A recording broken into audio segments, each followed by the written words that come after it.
Good morning. I hope that you are excited for this day as much as I am. It's so sweet. This morning, my boys just gave me a cute little kiss, just saying, happy day. I'm like, oh, this life is worth living.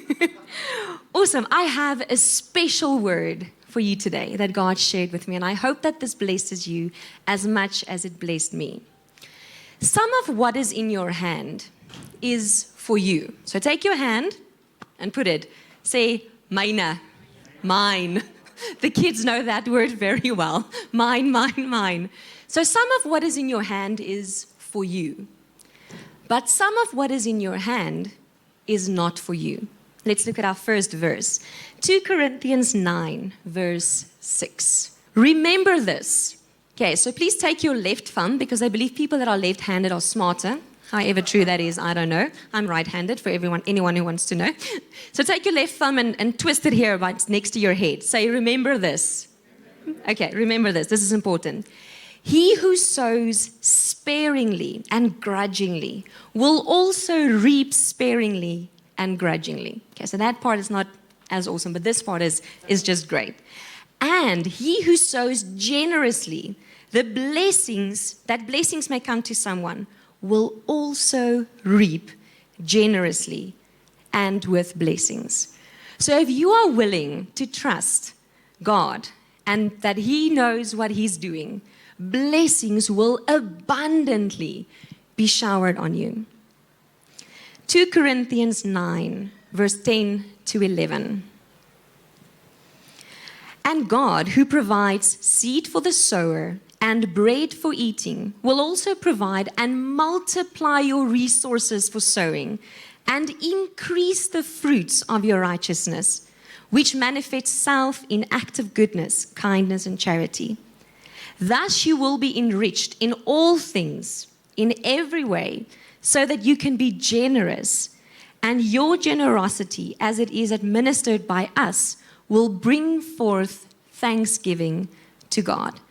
That has always been such an awesome word for me, to know that the moment I open up my hand and I give what is not for me, because remember, some of what you have in your hand is for you, mine.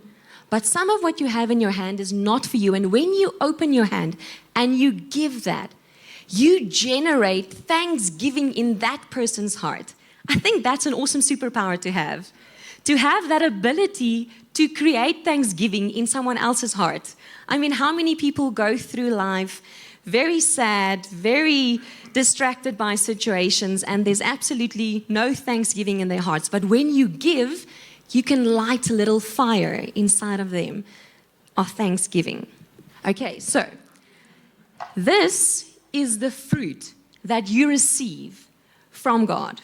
This is the fruit, the blessing that God showers upon you. Now, some of what you have in your hand is for you, and some of what you have in your hand is not for you. So, I brought an apple just for backup. Let's cut the big one, because we've got big fruit. Okay. Oh, thank goodness, this one has seeds in. Okay. So, this part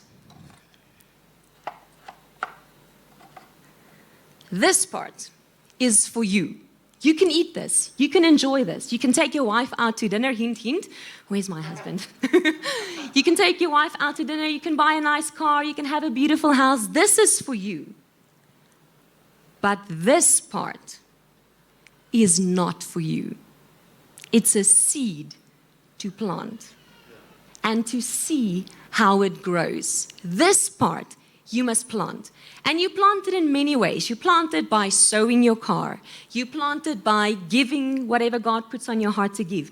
You give this on a practical level just by giving the car watch that watches your car something. You give. Someone says something that you have is nice, and you give, because this is the seed that you sow. And from this, more of this will come. Thanks. More of this will come. More seeds will come. More blessing will come. And this is the blessing that God says. Genesis 26, verse 12 to 13. Oh, this is just beautiful. Prepare to be blown away. Then Isaac sowed seed in that land and received in the same year 100 times as much as he has planted.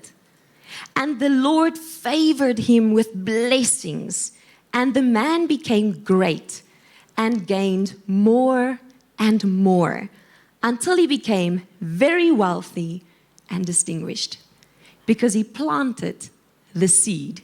He ate what was his. He had enough. Let's read again 2 Corinthians 9, verse 10 to 11. And God, who provides seed, here's your seed, and that's the awesome part about God. He gives you the seed. He doesn't even expect of you to have it for yourself. He gives you the blessing that includes the seed that you can sow. He provides seed for the sower and bread for eating. He also gives you this part that you can eat, so you have no lack. You don't need to grab everything that you have and keep it for yourself, because there won't be more. Within the blessing that God gives you, He gives you the ability to multiply it if you sow it. If I just throw this in the dustbin, nothing happens to it. If I just eat this, it won't reproduce. My mom always told me when I was little that pregnant ladies, they ate watermelon seeds. And I believed her. So to this day, my mom she doesn't eat watermelon seeds. She says one is enough. She doesn't eat watermelon seeds. And but that's not what happens. That's not how it happens. Anyway, so that's a talk for a different day. God gives you seeds, and He says, I dare you. I dare you. Sow this and see what happens. I want to read the last one again. Genesis 26, verse 12 to 13. But I want you to put your name in there. Then Chanel, Gerrit, Yanni sowed seed in that land and received in the same year 100 times as much as he had planted. And the Lord favored him with blessing. And the man became great and gained more and more until he became very wealthy and distinguished. And then we can take the seed again from that and we can plant it again, and more and more and more. And that's my heart for you today, is may you eat and enjoy everything in your hand that is for you. Eat it. Enjoy it. Go crazy with it. Have a food fight with it. But plant the seeds. And this ministry is a good, fertile soil ground to plant it in. This that we receive here, the true word, will multiply in your life. So I challenge you, take the seed. Take all of the seed that you have and plant it. And the physical, the practical expression of that is with finances. So bring your money and plant it. I remember Isaac and I were speaking this week about kids bringing their money to church. And I remember as a little one when my mom gave me her 5 rand, that it was hers, but she gave it to me so I can go and put it in the offering basket. I felt like I was giving something, and it taught me a very valuable lesson of sowing. And Isaac shared this story with me many years ago when he was maybe in early primary school. He also had a 5 rand. And his mom gave that to him. Now, he didn't grow up with lots and lots and lots, so that 5 rand was very, very precious. That was his pocket money for the month, I guess. And he was sitting in church, and when the little thing came past him, because that's how it worked back then, as everything is passed, and then you put your stuff in. When it came past, he decided to put in his 5 rand because he wanted to trust God. And his mom didn't understand at that point. I guess later she saw, oh, wow, this was an act of faith.